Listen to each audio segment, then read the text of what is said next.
I news. ज्यांचं काव्यलेखन वाढत गेलं, प्रगल्भ होत गेलं, आताच अर्धशतकही ओलांडलं, तेव्हा तुम्ही शतकातले कवी आहात आणि याचा आम्हाला अभिमान आहे. कोळगावकरांचं आणखी एक गोष्ट मला सांगितली पाहिजे ती ही की सुटी लागल्याशिवाय म्हणजे ती कविता आल्याशिवाय सुटी सुरू होत नाही, हे शाळा खात्याने ठरवलेलं आहे. बालकविता ज्या ताकदीने लिहिली कोळगावकर सरांनी, आपल्या सगळ्यांचं बालपण काहीसं हसतं खेळतं आणि सजग करण्याचं काम त्यांच्या कवितांनी केलं आहे. आणखी वक्ते आहेत डॉक्टर रमेश माने अमळनेरचे. मराठी हा विषय तर ते शिकवतातच, समीक्षा हा त्यांच्या आवडीचा विषय आहे. त्यांनी कवी इंद्रजित भालेराव यांच्या कवितांची त्यांना अतिशय ओढ असल्यामुळे त्याचं विश्लेषणही उत्तमरित्या त्यांनी केलेलं आहे. अमळनेरच्या महाविद्यालयामध्ये ते असतात. आणखी महत्त्वाची गोष्ट म्हणजे कवी संजय चौधरी यांच्या कवितांसंबंधीच्या समीक्षेचं संपादन त्यांनी केलं आहे. गेल्या वर्षी जे साहित्य संमेलन अमळनेरला झालं होतं, त्या संमेलनाच्या निमित्ताने जी स्मरणिका प्रकाशित झाली होती तिचं मुख्य संपादक माने सर होते आणि त्यांच्यामुळे मला फक्त उजव्या हाताने लिहिता आलं याचा मला फार आनंद आहे. दुसरे हा विषयाचा उहापोह करतील कवी सुदाम राठोड. हे आधी विद्रोही कवी आहेत.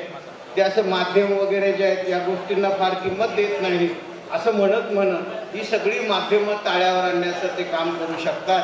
पण हे अतिशय महत्त्वाची नसणारी अशी ती बाब मी मानतो. उत्तम कविता, वेगळी कविता, नवी कविता आणि या कविता वाचत असताना आपण पुन्हा ढसाळांच्या पुढच्या काळामध्ये जन्माला आलेलो आहोत याचं भान देणारी कविता राठोड सर लिहितात.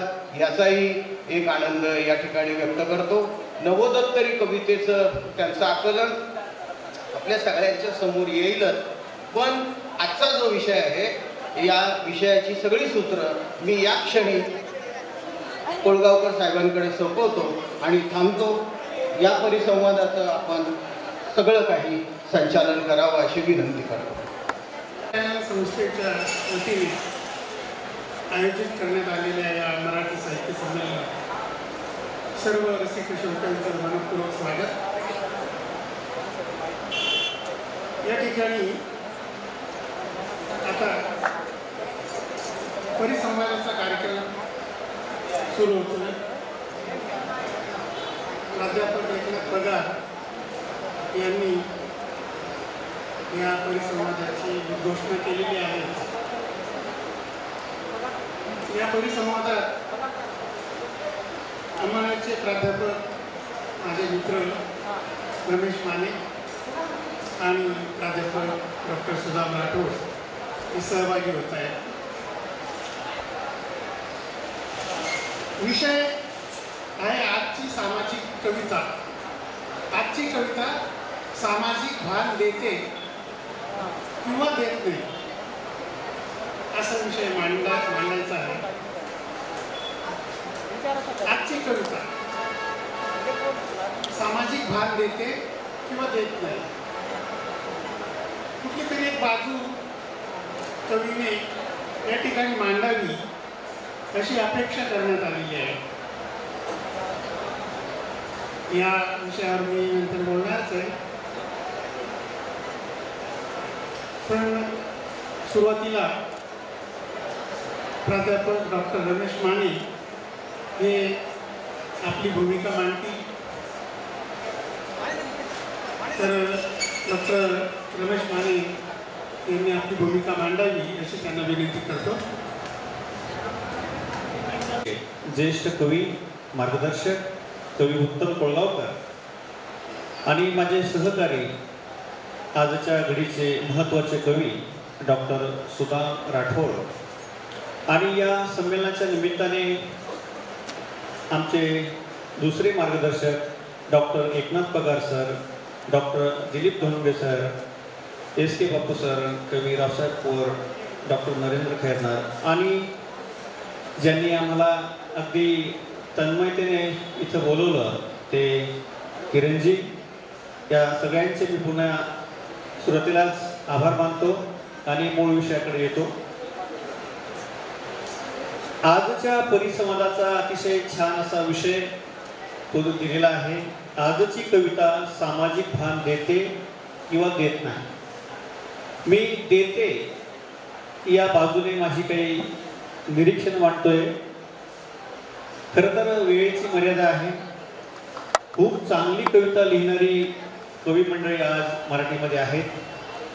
मोजक्या काही प्रातिनिधिक स्वरूपाच्या कवींचा विचार या ठिकाणी मी मांडतो आहे. समाज भान देणारी कविता अलीकडे कमी जरी असली तरी तशी कविता लिहिणारे लोक आहेत. खरं तर तुकारामांसारखा समाज भान राखणारा ठेवणारा कवी आता तुकारामांसारखा कवी होऊ शकत नाही, परंतु तुकारामांच्या वाटेने जाणारा कवी मात्र आपल्याला लिहिताना दिसतो. मग तुकारामांसारखा असतो म्हणजे कसा असतो तो कवी? तर कवी दासू वैद्य सरांच्या भाषेत सांगायचं झालं तर पुन्हा उगवतो, खोल पसरतो, सांगून उरतो तुकाराम. असं पिढ्यानपिढ्या जाऊनही पुन्हा तुकाराम आपल्याला अभ्यासावा असा वाटतो. आणि असा काळाला चिटकणारा कवी तुकाराम, अशा वाटेनं मराठी कविता फार संख्येनं नसली तरी पण आपल्याला जाताना ती दिसते. आता दासू वैद्य सरांच्याच मला ओळी घेऊन त्यांचा मी प्रारंभिक सन्मान करतो.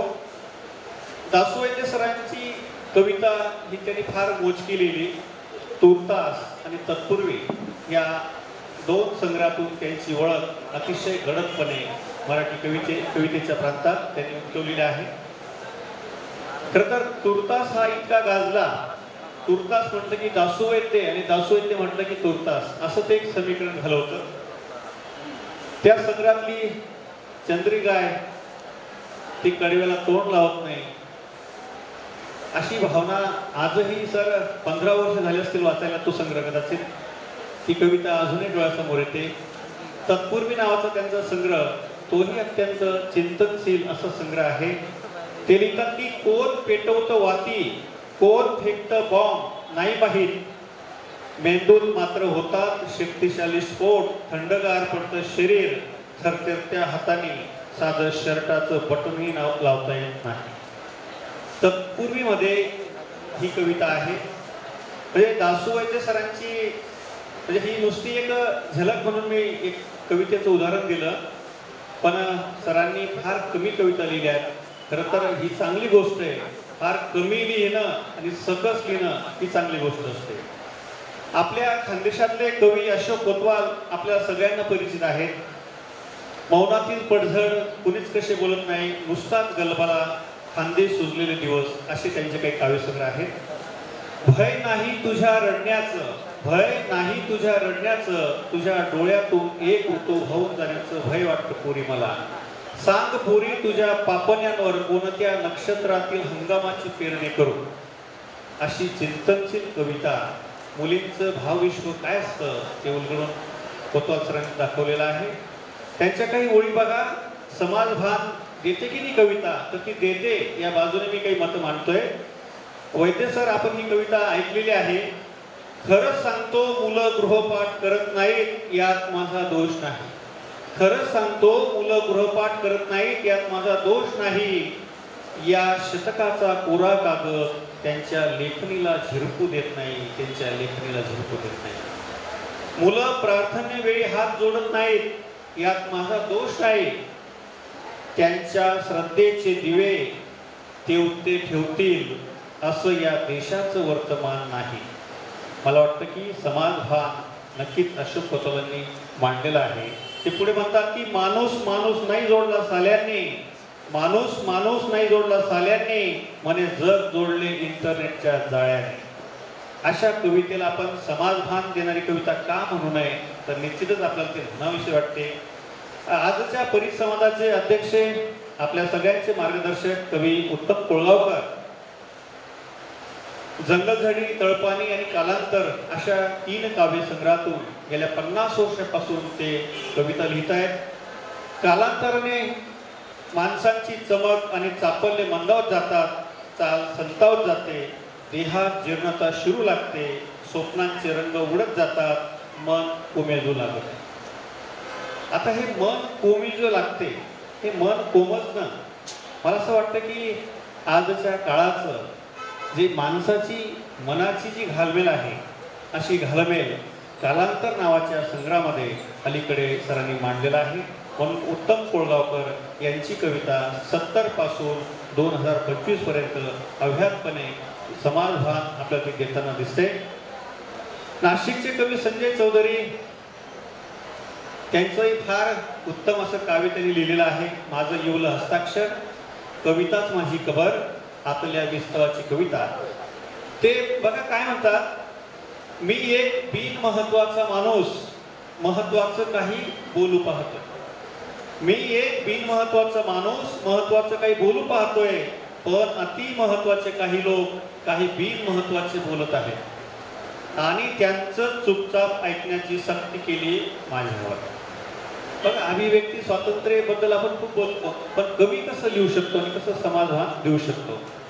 ते पुढे लिहितात, बोलावं की बोलूच नये या मोठ्या पेचात सापडलो आहे मी. असे कितीतरी शब्द आहेत जे मी उच्चारू शकलो नाही, कितीतरी असेही जे मला उच्चारू दिले नाही. अशा या संजय चौधरीच्या कविता असतील. पी विठ्ठल नावाचा अलीकडचा आघाडीचा कवी आहे.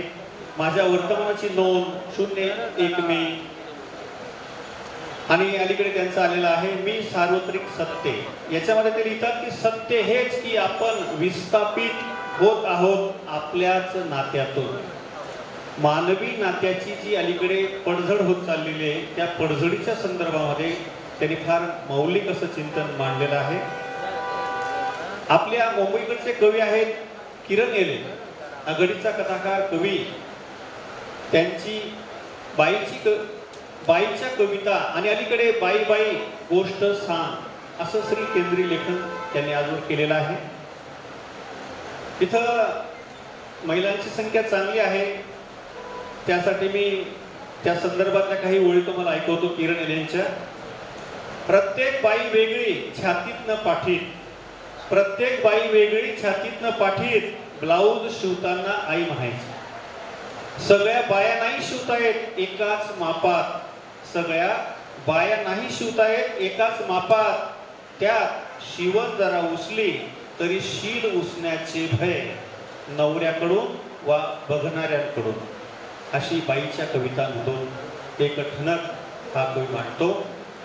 संतोष पद्माकर पवार नावाचा हा सुद्धा ताकदीचा कवी आहे. पिढी पेस्तर प्यादेमात सारखा संग्रह अत्यंत लोकप्रिय ठरला.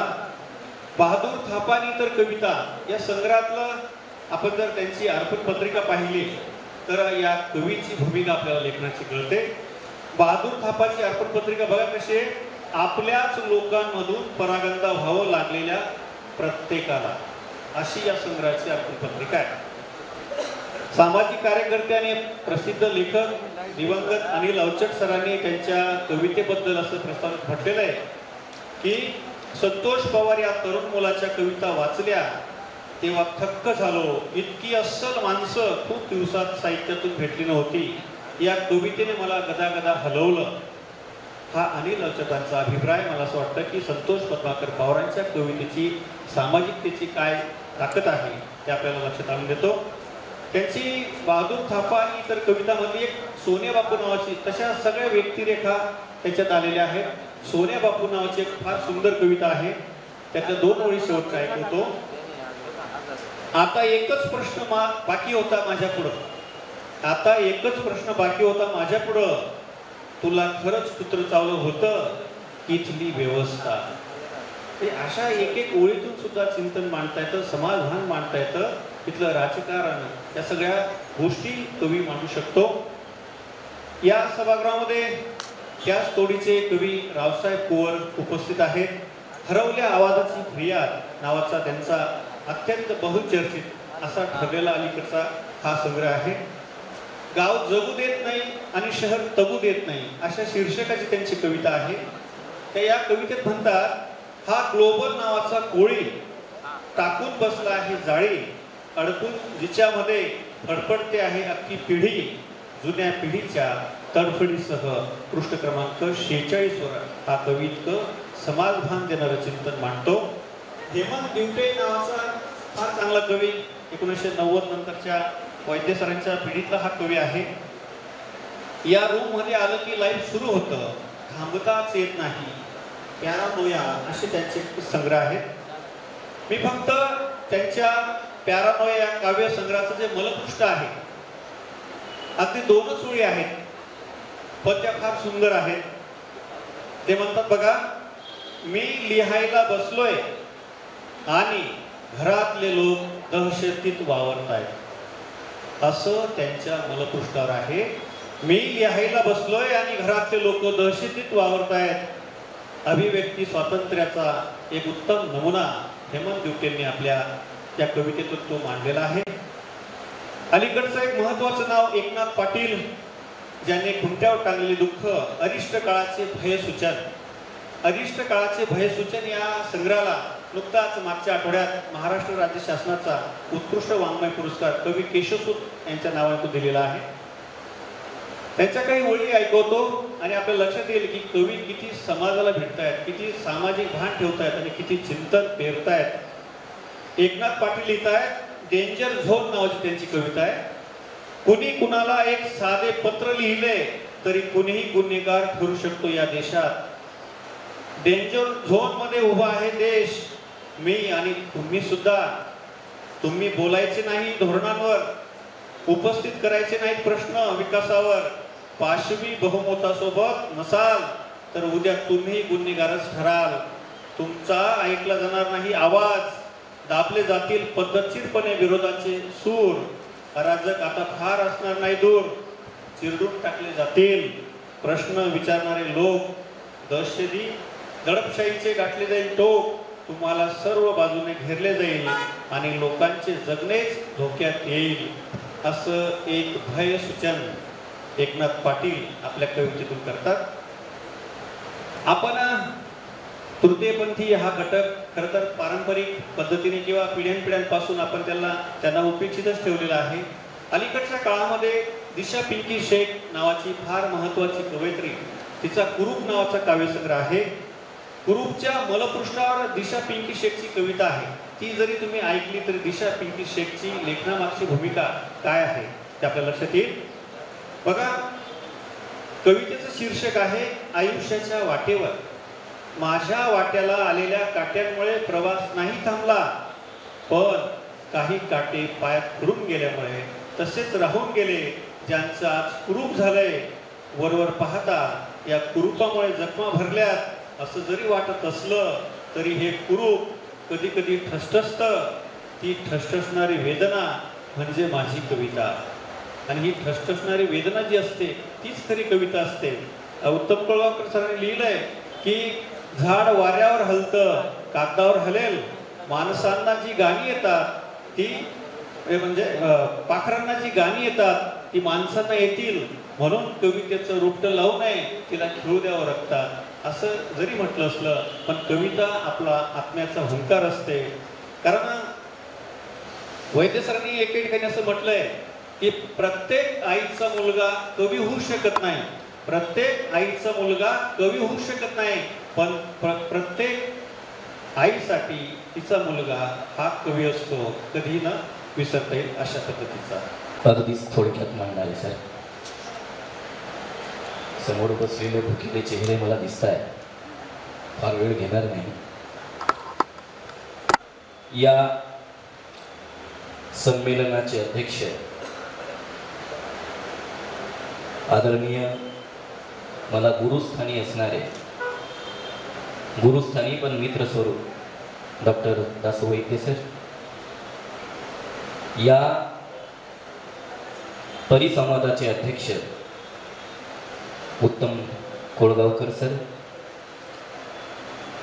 या परिसंवादामध्ये सहभागी माझे मित्र रमेश माने सर, या सटाण्यामध्ये आल्यानंतर आणि केवळ सटाण्यामध्येच नाही, नाशिकमध्ये आल्यानंतर ज्यांचा साहित्यिक सहवास मला मिळाला थोडासा, ते माझे गुरुवर्य आदरणीय धोंडगे सर, ज्यांच्या सारखं आपल्याला किमान समीक्षा लिहिता आली पाहिजे असं मला सतत वाटायचं, ते डॉक्टर एकनाथ पगार सर, या साहित्यान संस्थेचे अध्यक्ष दशमुखे सर, माझ्यासोबत आलेले मराठीतले 2 दिग्गज कवी संदीप जगताप आणि विष्णू थोरे आणि सगळेच या ठिकाणी जमलेले सहकारी. विषय मला देण्यात आलेला आहे, आजची कविता सामाजिक भान देते किंवा देत नाही. माझे सहकारी बाजूनं बोललेले आहेत, होकारार्थी बाजूनं बोललेले आहेत, थोडासा वेगळ्या बाजून, म्हणजे मी दोन्ही अंगानं थोडक्यात मांडली. यावेळी दिवाळी अंकाचं काम सुरू होतं आणि एका दिवाळी अंकाच्या संपादकाचा फोन आला मला आणि मला सांगितलं की आम्ही एक दिवाळी अंक करत आहोत, तो दिवाळी अंक आम्ही ग्रामीण कवितेवर करत आहोत आणि तुमची एक शेती मातीची कविता द्या. तर मी त्यांना म्हटलं की मी तर काय शेती मातीची कविता अशी फार लिहिलेली नाही आणि नाहीये माझ्याकडे. ते म्हणले त्यात काय, कवी आहे तुम्ही, तुम्हाला काय शब्दांची कमी आहे का, 2 दिवस देतो, 2 दिवसात लिहून लगेच देऊन टाका. मी म्हटलं माझ्यानं 2 दिवसात कविता होणार नाही, मला कविता पाडता येत नाही पहिली गोष्ट. त्याच्यामुळे कविता विषय दिल्यानंतर त्या विषयावर चिंतन करायचं, त्याच्यावर कविता लिहायची असे उद्योग मला येत नाही. त्याच्यामुळे मी काही कविता तुम्हाला देणार नाही, तुम्ही दुसऱ्याकडून मागवा आणि तुमचा दिवाळी अंक पूर्ण करा. अशी भानगड मराठीमध्ये खूप वर्षापासून सुरू आहे. मी तर असं ऐकलं रवी किरण मंडळामध्ये विषय द्यायचे, ते म्हणजे या रविवारी ठरवायचे पुढच्या रविवारी येताना या विषयावर कविता लिहायची आणि मग त्याच्यावर कविता लिहिल्या जायच्या. कविता हा केवळ भाषिक खेळ असतो याच्यावर माझा विश्वास नाही. कविता फक्त शब्दांची जादू असते याच्यावर माझा विश्वास नाही. असते पण फक्त तोच असतो अशी गोष्ट नसते. कविता हा कुठल्याही भाषेचं सत्व असतं. कविता म्हणजे एखाद्या भाषेचा अभ्यास करायचा असेल तर त्या भाषेत मधल्या कवितेचा अभ्यास केला तर ती भाषा काय समृद्धीची आहे, त्या भाषेतलं सत्व काय आहे ते त्या कवितेतून कळत असतं. कविता हे त्या भाषेचं शेवटचं टोक आहे, शिखर आहे. आणि ते कुठल्या तरी विषयावर लिहायच्या त्या कविता. त्याच्यामुळे होतं काय की मराठीमध्ये कवितेच्या क्षेत्रामध्ये फार मोठा, म्हणजे वाईट वाटून घेऊ नये पण कचरा साचलेला, फार मोठा कचरा साचलेला. आणि साठोत्तरी, प्रत्येक काळाची एक संवेदना असते. साठोत्तरी संवेदना असेल, नवोदोत्तरी संवेदना असेल आणि आता समाज माध्यमोत्तरी संवेदना असेल, तर त्या संवेदनाची ती कविता असते. पण जर तुम्ही नवोदोत्तरी काळात साठोत्तरी संवेदनेच्या कविता लिहित असाल, नवोदोत्तरी काळामध्ये नवोदोत्तरी जी संवेदना आहे ती आता लिहित असाल, तर मला असं वाटतं की काळ मागे राहतो, तुमची कविता मागे राहते आणि काळ पुढे निघून जातो. आणि मराठी कवितेचं असंच बऱ्याच अंशी असंच झालेलं आहे. साठोत्तरी काळामध्ये ग्रामीण साहित्य प्रवाह, दलित साहित्य प्रवाह,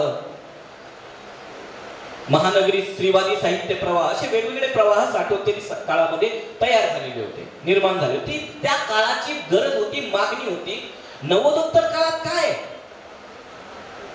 नवोदोत्तर जागतिकीकरणोत्तर काळ असा आहे की इथे ग्रामीण, दलित, स्त्रीवादी, महानगरी असे भेदच तुम्हाला करता येत नाही. कारण ज्या ग्रामीण माणसाला जे प्रश्न सतावत आहेत तेच प्रश्न दलित माणसालाही सतावत आहेत, तेच प्रश्न तुम्हाला स्त्रियांना सुद्धा सतावत आहेत आणि महानगरीय लोकांना सुद्धा सतावत आहेत. मला सांगा, जिओचा 1.5 GB प्लॅन 666 रुपयावर गेलेला आहे.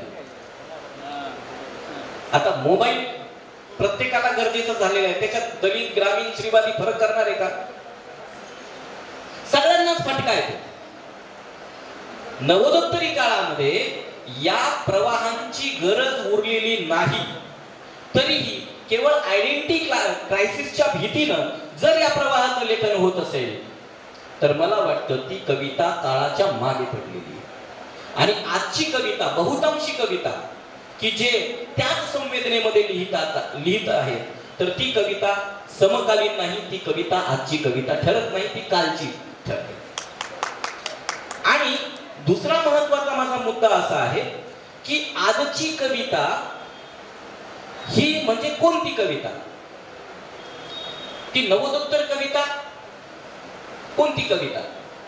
तर मी त्याच्यासाठी एक शब्द किंवा एक संकल्पना, त्याच्यावर एक मुक्त शब्दमध्ये एक स्वतंत्र लेख लिहिलेला होता. आजची कविता नवोत्तरी कविता की समाज माध्यमोत्तरी? कारण नवोत्तरीचं सुद्धा अवतार कार्य संपलेलं आहे असं माझं म्हणणं आहे.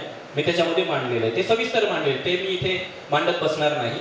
परंतु आजची कविता जी आहे ती समाज माध्यमोत्तरी कविता आहे. आणि सरांनी आपल्या भाषणामध्ये जसं सांगितलं की समाज माध्यमांचा 2 परिणाम झाला, फार महत्वाचे आहेत. एक की ज्यांना कधीही लिहिण्यासाठी व्यासपीठ मिळत नव्हतं त्यांना लिहिण्याचं व्यासपीठ समाज माध्यमांनी उपलब्ध करून दिलं.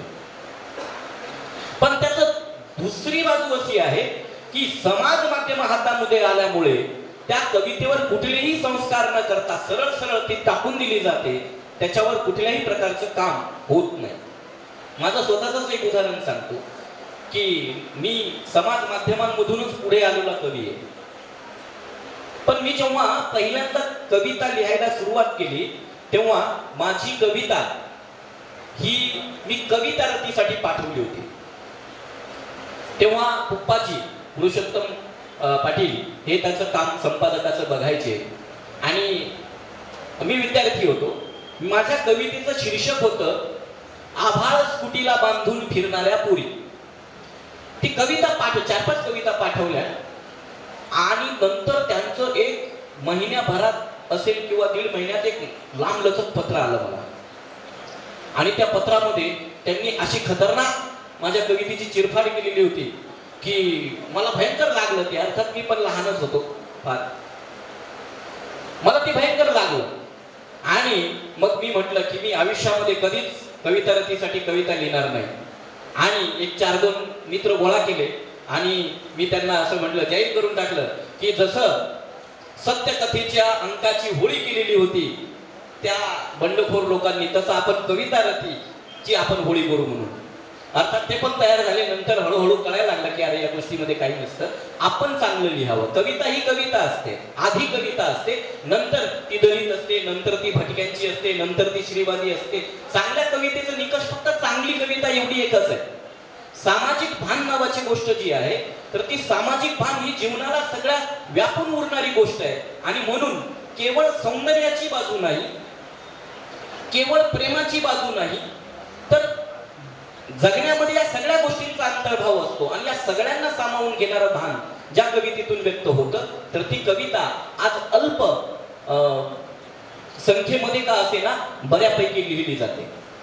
त्याच्यामध्ये मला समाज माध्यमावर सापडलेलाच एक महत्वाचा कवी आहे की सत्यपाल सिंग आधार सिंग राजपूत याची कविता मला आवडते. त्याच्या कवितेचं शीर्षक मला फार, पहिल्यांदा मी जेव्हा त्याची कविता वाचली त्याच्या कवितेचं शीर्षक होतं भटक्या मनाचे विमुक्त चाळे.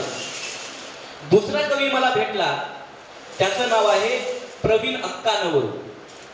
औट घटिकेची युगांतर नावाचा अत्यंत महत्वाचा कविता त्यानं लिहिलेली आहे. स्वप्नील शेळके हाही मला समाज माध्यमावर भेटलेला कवी. त्याच्यानंतर प्रियंका तुपे, शर्मिष्ठा भोसले, दिशा पिंकी शेख हे सगळे जे कवी आहेत, नामदेव कोळी, हे सगळे जे कवी आहेत तर ते माझ्या समकालीन आहेत, आजची कविता लिहिणारे आहेत. आणि मला असं वाटतं की समाज माध्यमांमुळे त्यांच्याकडे स्वतःची संवेदना व्यक्त करण्याची एक माध्यम या सगळ्या कवींना मिळाल्यामुळे हे कवी पुढे आलेले आहेत. आणि आजची कविता जी काही आहे ती जरी असं म्हणूया की बहुसंख्येनं मागची कविता लिहिली जात असेल तरी काळाच्या संगतीची आजची कविता लिहिणारे सुद्धा कवी आज मराठीमध्ये आहेत, बऱ्यापैकी आहेत. त्याच्यापैकी एक कविता जी माझी फार आवडती आहे, भटक्या मनाचे विमुक्त चाळे. तर ती का आवडली त्याचं कारण असं आहे की बघा, तो आपल्या कवितेमध्ये म्हणतो, बुद्धा तू बिजली आहेस, क्षणार्धात संपून जाणारी, तुला बंदिस्त करण्या एवढे सशक्त नाहीयेत माझे ट्रान्सफॉर्मर. इगतपुरीच्या डोंगरात तू फुलपाखरी बनून उडत होतास, तुला पकडू शकत नाही मी माझ्या राकाट बोटांच्या थोडाड चिमटीत. मी एक बंजारा आहे, आतल्या आत मोठा टांगा घेऊन फिरणारा, मला व्हायचं एकटं म्हणून तुझ्या पायाशी मी आलोय शरणांगत. बुद्धा तू पोखरून काढलंस दुःखाचा सार्वत्रिक डोंगर, तुझ्या हाती लागलेले निर्वाण एकदा तरी मला पाहायचंय, कारण उंदरासारखी प्रचंड झाली आहे पैदास माझ्या निरर्थक संखाराची. मी त्रासलोय माझ्या अस्तित्वाला, हरून हरून तृष्णेचे परिवर्तनशील खेळ करण्यामध्ये. तर बुद्धाचं आणि आताच्या काळाचं नेमकं काय कनेक्शन या कवीनं लावलेलं आहे. तर इतकं सुंदर अशा पद्धतीनं तो लिहितो. स्वप्नील शेळके याची कविता आजच्या काळाला, आजच्या तरुण मुलं ज्या पर्यावरणामध्ये जगत आहेत ते सगळं पर्यावरण त्याच्या कवितेमध्ये उतरतं. प्रियांका तुपीची कविता, महानगरीय मुलींच्या वाट्याला जे जगणं येतं ते तिच्या कवितेमध्ये येतं. शर्मिष्ठा भोसले आमच्या मराठवाड्याची आहे, तिच्या कवितेमध्ये मराठवाड्याची बोली आणि आजच्या समकालीन तरुणांना जे फितवलं जातं, वेगवेगळ्या जातीमध्ये विभागलं जातं, धर्मामध्ये विभागलं जातं, दंगली घडवल्या जातात, या सगळ्यांचं इतकं सुंदर आकलन तिच्या कवितेमध्ये मिळतं शर्मिष्ठाच्या, की मला वाटतं ती आजची कविता आहे. ती आजची कविता आहे. अविनाश उषा वसंत नावाचा आमचा मित्र आहे, त्याची कविता जी काही आहे तर ती कविता म्हणजे त्यानं साईबाबावर एक कविता लिहिली. मी त्याला म्हटलं, अरे साईबाबावर आजच्या काळात? तर तो म्हणला, तुला माहिती नाही, आमच्या मुंबईमधून एक ट्रेन भरून जाते तिथे, त्या ट्रेनचं नाव पण सांगितलं काहीतरी, तर ती तिथे जाते. त्याच्यावर आजच्या नव्या पिढीचं साईबाबाचं काय कनेक्शन आहे, तो इतकं सुंदर पद्धतीनं अविनाश उषा वसंत यानं मांडलेलं, ज्यांचा उल्लेख दिशा पिंकी शेखचा त्यांनी केला. तर ती सुद्धा मला अशीच समाज माध्यमावर सापडलेली कवयित्री. त्यावेळेस ती मनमाडच्या त्या स्टेशनवर मागायची वगैरे, आणि मी मनमाडच्या कॉलेजमध्ये होतो शिकवायला. तर तेव्हा मी तिला पहिल्यांदा तिच्या कविता वाचल्यानंतर एवढ्या चुका आढळल्या मला. मी तिला एकदा बोलावून घेतलं आणि सांगितलं, म्हटलं तुझ्या कवितेमध्ये एवढ्या चुका आहेत या, तर या सगळ्या चुका मी तुला दुरुस्त करून देतो. तर ती म्हणलेली नाही, असंच आम्ही बोलतो, तुम्ही जे सांगता तसं बोलत नाही, आमची भाषाच अशी आहे. आणि सगळ्या कविता मला पाठवल्यानंतर मला असं वाटलं की अरे हे मराठीमध्ये काहीतरी वेगळं आहे की जे आपण वाचलेलं नाही, काहीतरी वेगळं आहे, भाषा वेगळी आहे, प्रतिमा वेगळ्या आहेत. बरं, मी नामदेव ढसाळांच्या कवितेमधल्या शिव्या वाचलेल्या होत्या, पण हिच्या शिव्या विलक्षण वेगळ्या होत्या. त्या तृतीय पंथीयांच्या हिजड्यांच्या ज्या शिव्या असतात त्याच्यापेक्षाही भयंकर अंगावर येणाऱ्या. तर मग असं झालं की मी तिला असं म्हटलं की बघ, तू आता आमच्या कॉलेजला वाङ्मय मंडळाच्या उद्घाटनासाठी ये. मग तिनं मला सांगितलं, मी तर कधीच कुठल्या कार्यक्रमाला गेलेले नाही, मी कशी येऊ? म्हटलं तू काळजी करायची नाही, तू कॉलेजला यायचं. मग आमचे प्राचार्य होते, त्या प्राचार्यांना मी अशी बात मागली, म्हटलं सर, दिशा पिंकी शेख नावाची फार महत्वाची कवयित्री आहे, ती अखिल भारतीय साहित्य संमेलनात कविता वाचून आलेली आहे, तर तिला आपण इथे आणूया. त्यांना वाटलं असेल कोणीतरी, तर ठीक आहे घेऊन या. आणि ज्या दिवशी कार्यक्रम होता त्या दिवशी ती रिक्षातून उतरली कॉलेज समोर. प्राचार्याने बघितल्यावर प्राचार्याला घामच फुटला, हे कोणाला आणलंय, आपल्या संस्थेतले लोक काय म्हणतील? मी म्हटलं, संस्थेतलं कुणीच काही म्हणणार नाही, तुम्ही फक्त शांत राहा, फक्त कार्यक्रम ऐका. ते म्हणाले, मी नाही येणार कार्यक्रमाला, तुमचं तुम्ही घ्या. मी म्हटलं ठीक आहे, तुम्ही येऊ नका. ते बसले त्यांच्या केबिनमध्ये आणि कार्यक्रम इकडे सुरू झाला. दिशा खरं तर तोपर्यंत ती कधी स्टेजवर गेलेली नाही, बरं, पहिल्यांदा स्टेजवर. पण तिनं अवघ्या 2 मिनिटांमध्ये मुलांचा ताबा घेतला की खाली पिन पडली की आवाज येईल इतकी शांतता. नंतर प्राचार्याने ते सगळं बघितल्यावर ते येऊन बसले. पण ते पहिला कार्यक्रम तिनं असा केला, तिच्या कविता वाचल्या, 5 कविता वाचल्या आणि मुलांनी जो टाळ्यांचा कडकडाट केला तो 5 मिनिट मुलं उभी होती तिच्यासाठी. तर मला वाटतं ही कविता जी आहे तर ती आजची कविता आहे आणि ती खरी सामाजिक भान देणारी कविता आहे. ती खरी सामाजिक भान देणारी कविता आहे. किंवा आता सारंग पुणेकर नावाची एक तृतीयपंथी, आता तिनं आत्महत्या केली. खरं तर फार सुंदर कविता लिहिलेल्या होत्या की तृतीयपंथीच्या जगण्यावर, परंतु नंतरच्या काळात त्यांनी आत्महत्या केली. त्याच्यासोबत मी 2-3 कवी संमेलनामध्ये कविता वाचलेल्या होत्या. त्याचा संग्रह सुद्धा येऊ शकला नाही, इतकी दुर्दैवाची गोष्ट झाली. आणि या सगळ्या वातावरणामध्ये या काळाचं आपण जे जगतो आहोत, प्रत्यक्षपणे जे भोगतो आहोत, रोजच्या जगण्यातील जे प्रश्न आहेत, ती कविता जे कवी मांडतात ती आजची कविता आहे. आणि मला वाटतं जसं माने सरांनी जी नावं सांगितली की या सगळ्यांच्या कविता सामाजिक भान करून देणाऱ्या आहेत, सामाजिक भानाच्या कविता आहेत, तर त्या तर कविता आहेत, परंतु त्याचा पुढचा प्रवाह जो आहे, त्या पुढची कडी जी आहे तर ती पुढची कडी म्हणजे माझ्या समकालीन असणाऱ्या या कवींची आहे. मला वाटतं की या काळाचा समग्र अवकाश ज्यांच्या मुठीमध्ये आहे, ज्यांच्या मुठीतून लेखणीमध्ये उतरलेला आहे, त्यांची कविता आजच्या काळाचा आवाज ठरणार आहे आणि ठरत आहे. त्या सगळ्या कवींना या ठिकाणी मी त्यांची नावं आता मी सगळ्यांची घेत बसत नाही, माझ्याकडे खूप मोठी यादी आहे, परंतु त्या सगळ्या सगळे कवी आजची मराठी कविता, आजचा काळाचं भान या ठिकाणी देतात असं या ठिकाणी मी मानतो आहे. तुम्ही सगळ्यांनी शांतपणे मला ऐकून घेतलं आणि शेजारी पुन्हा जेवणाची सगळी ताटं मांडून ठेवलेली आहेत, सगळीजण वाट पाहत आहेत आणि हा माझं वाढत चाललेलं आहे. त्यामुळे तुम्हा सगळ्यांच्या मनातल्या इच्छेचा आदर करून मी माझं व्याख्यान या ठिकाणी, माझं म्हणणं जे काही आहे ते या ठिकाणी थांबतो. सगळ्यांचे पुन्हा एकदा मनापासून आभार मानतो. धन्यवाद.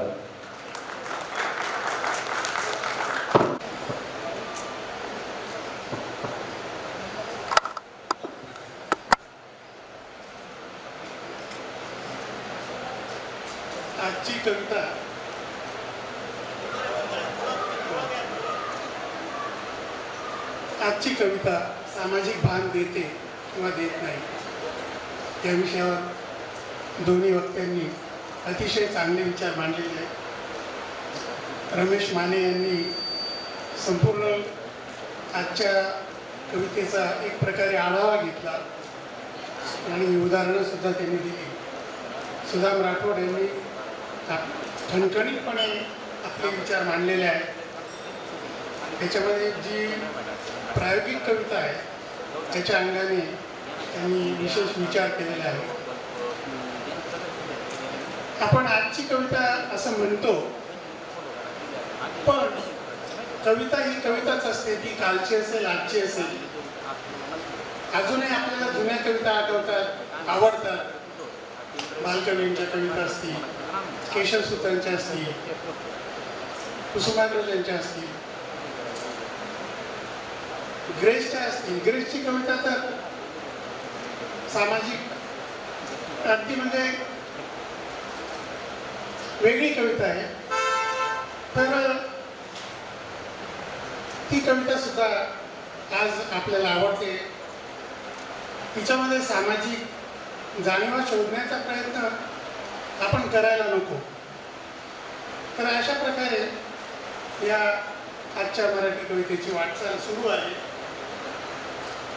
दोन्ही वक्ते प्राध्यापक असल्यामुळे त्यांनी अतिशय सविस्तर असं भाषण केलेलं आहे आणि वेळ पण खूप झालेला आहे. मुद्दे खूप आहेत मांडण्यासारखे, पण या दोन्ही वक्त्यांचे मी मनापासून आभार मानतो आणि या परिसंवादाचा हा कार्यक्रम संपला असं जाहीर करतो. दुसऱ्या सत्रातील परिसंवाद आजची कविता सामाजिक भान देते किंवा देत नाही, तर या परिसंवादाचं अध्यक्षस्थान सन्माननीय उत्तम कोळगावकर साहेब, माजी केंद्र संचालक आकाशवाणी नाशिक यांनी स्वीकारलं. त्याबद्दल त्यांचे आपल्या सर्वांच्या वतीने आभार मानतो. तसंच या परिसंवादामध्ये सहभाग घेणारे प्राध्यापक डॉक्टर रमेश माने सर अंमळनेर आणि प्राध्यापक डॉक्टर सुदाम राठोड साहेब नाशिक यांचे देखील मी सर्वांच्या वतीने आभार मानतो. या तिघा मान्यवरांचा सत्कार आता होऊ इच्छित आहे, तर मी तिघांना विनंती करतो की आपण सत्कार स्वीकारावा. आजच्या परिसंवादाचे अध्यक्ष सन्माननीय उत्तम कोळगावकर साहेब यांचा सत्कार हरिभक्तपरायण भदाने नाना यांनी करावा अशी मी त्यांना विनंती करतो. धन्यवाद सत्कार स्वीकारल्याबद्दल. यानंतर पुढचा सत्कार डॉक्टर रमेश माने सर यांचा सत्कार किरण कुवर यांनी करावा अशी मी त्यांना विनंती करतो. किरण कुवर.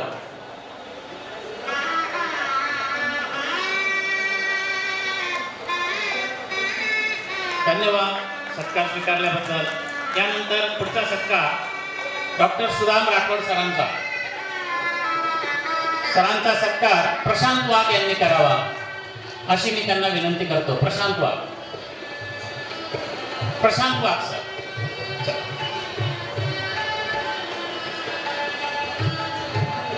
ठरते कोणाचे असेल त्यांनी कृपया बाजूला करा. यानंतर पुढचे सत्कारार्थी आहेत सन्माननीय प्राध्यापक.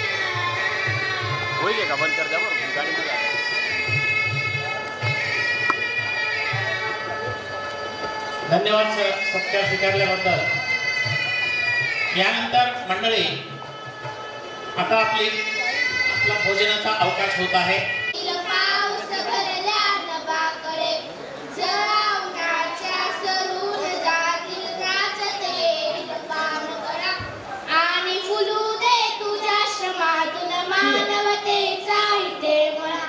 अंधाराला तुडवीत जाऊन घेऊन ये तू नवी पहा, कणा कणाला उजेड देऊन उजळधरेचे दिव्य ललाट, सागर पत्तर यांना सुवर्ण सुंदर देई गळा, आणि फुलू दे तुझ्या श्रमातून मानवतेचा इथे मळा, उंच वाळी घेऊन झेपा कान शोधून नव्या दिशा, नवीन वारे घेऊन ये तू नव्या उषा, करणी मधुनी तुझ्या गाऊ दे धरणी भरल्या शिया शिया, काळाच्या भारावरती तेजाचा तुला वटिरा, या काळाच्या भारावरती तेजाचा तुला वटिरा, आणि फुलू दे तुझ्या श्रमातून मानवतेचा इथे मळा.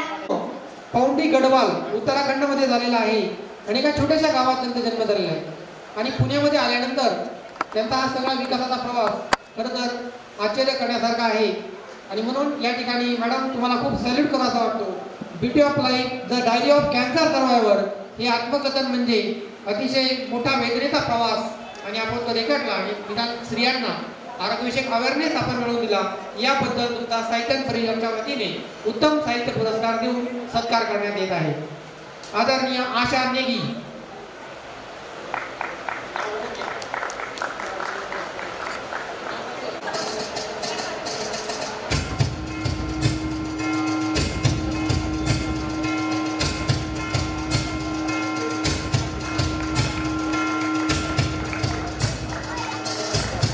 वैशाली सोनवणे आल्या का?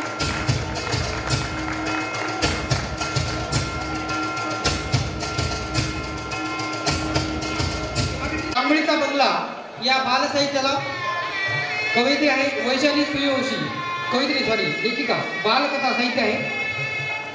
लेखिका प्राथमिक शिक्षिका आहे. त्यांच्या एकूण 8 बालकवितांचा हा संग्रह दिलीपराज प्रकाशनाने प्रकाशित केलेला आहे. अतिशय नयनरम्य असा हा संग्रह आहे आणि या संग्रहाला सुप्रसिद्ध लेखिका डॉक्टर विजया वाड यांची पाठराखण लाभलेली आहे. नाव आहे जांभळीचा बंगला.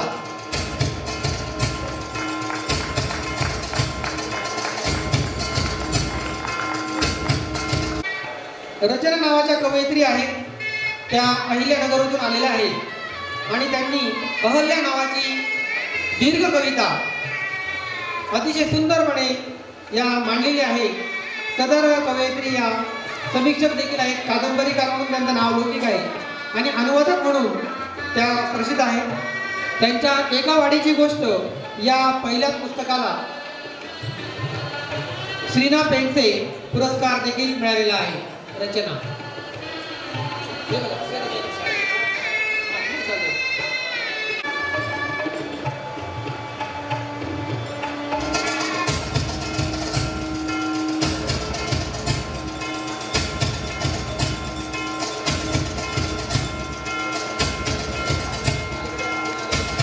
यानंतर कवी राजेंद्र शेंडी आले. राजेंद्र शेंडी नाही, कवी सोमनाथ पगार नाशिक यांचा कारुण्यबोध हा कविता संग्रह देखील पुरस्कारासाठी निवडला गेलेला आहे.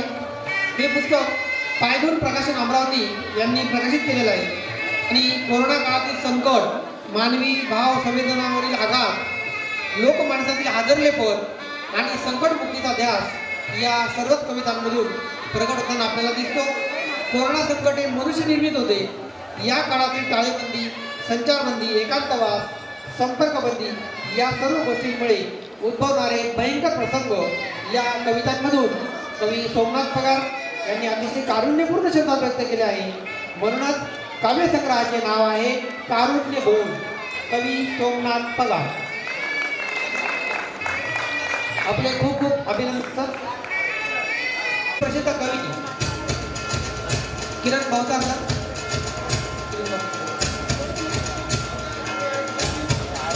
किरण भावसार सर हे इगतपुरी येथील नुकत्याच झालेल्या साहित्य संमेलनात उद्घाटक म्हणून लाभले होते. त्यांचा महानगरी जीवनाचे अनेक पैलू त्यांनी या कवितांमध्ये देता आलेले आहेत. विशेष म्हणजे कामगारांविषयीचा करुणा भाव त्यांच्या ठाई आपल्याला दिसून येतो. या कवी ठरल्या आहे.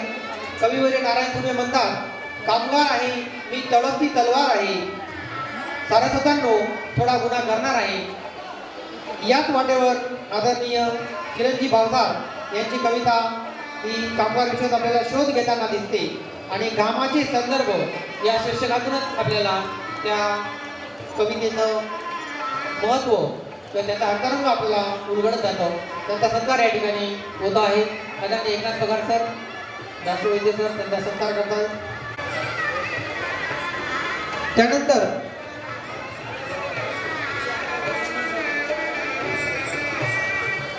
चरित्र ग्रंथ यामध्ये निवड झालेली आहे ती बावन कशी या पुस्तकाची. मालेगाव येथील सुप्रसिद्ध साहित्यिक येथील मसगा महाविद्यालयाचे प्राध्यापक डॉक्टर विनोद गोरवाडकर यांनी हे पुस्तक संपादित केलेलं आहे आणि या पुस्तकामध्ये ज्या काही व्यक्तिरेखा आहेत त्या नक्कीच पुढे आपल्या सर्वांना संदर्भ म्हणून खूप उपयुक्त ठरणार आहेत. सरांनी त्यांच्या वडिलांनी चालू केलेला नगारा नावाचा साप्ताहिक याला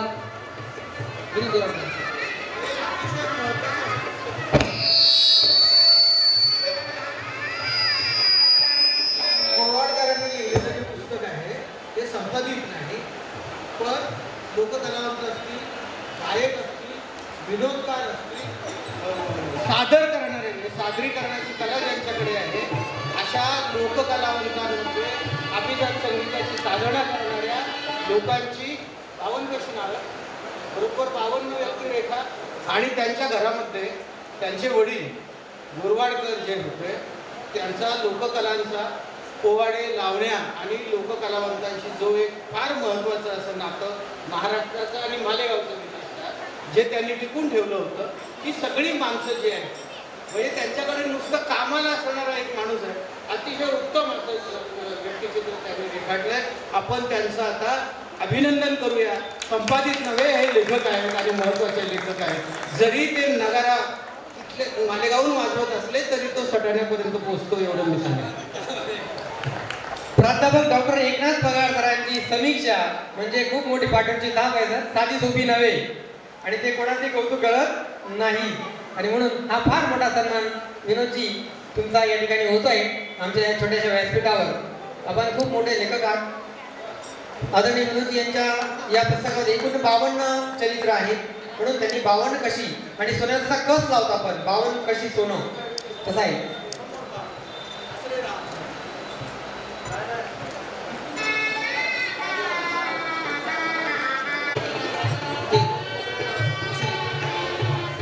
यानंतर आपल्या साहित्याला नेहमीच येणारे आपल्या साहित्याचे सदस्य असणारे वृषाली खैरनार मॅडम यांचा कथासंग्रह दुष्टचक्र त्याची निवड समितीने केलेली आहे. मी आदरणीय वृषाली खैरनार यांना विनंती करतो त्यांनी सपत्नीपणाची परंपरा आहे पण सपती व्यासपीठावर यावं. कारण आता जेवताना वैद्य सरांनी आम्ही जरा मिश्किल केली की दोघं पती पत्नी लेखक आहेत त्यामुळे काही भांडण बिंडण होतं का ते म्हणजे आमचा संसार चांगला चाललेला आहे.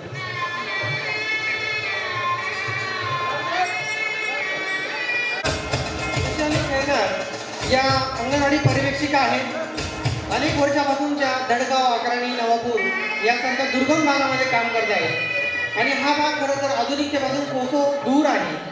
अशा या आदिवासी भागातील स्त्रियांचं कथन जगणं लेखिकेने या दुष्टचक्र या कथासंग्रहातून मांडलं आहे. कथासंग्रहाचं नाव दुष्टचक्र आहे आणि म्हणून या शिक्षण त्या भागातील स्त्रियांचा शिक्षणाचा अभाव, व्यसनाधीनता, शोषण या गोष्टी खूप त्यांना वेदना देतात आणि वेदनेतूनच साहित्य निर्मिती होते ती त्यांच्या या कथासंग्रहातून झालेली आपल्याला दिसून येते. जळगावच्या अथर्व प्रकाशनाने हे पुस्तक प्रकाशित केलेलं आहे. धन्यवाद मॅडम.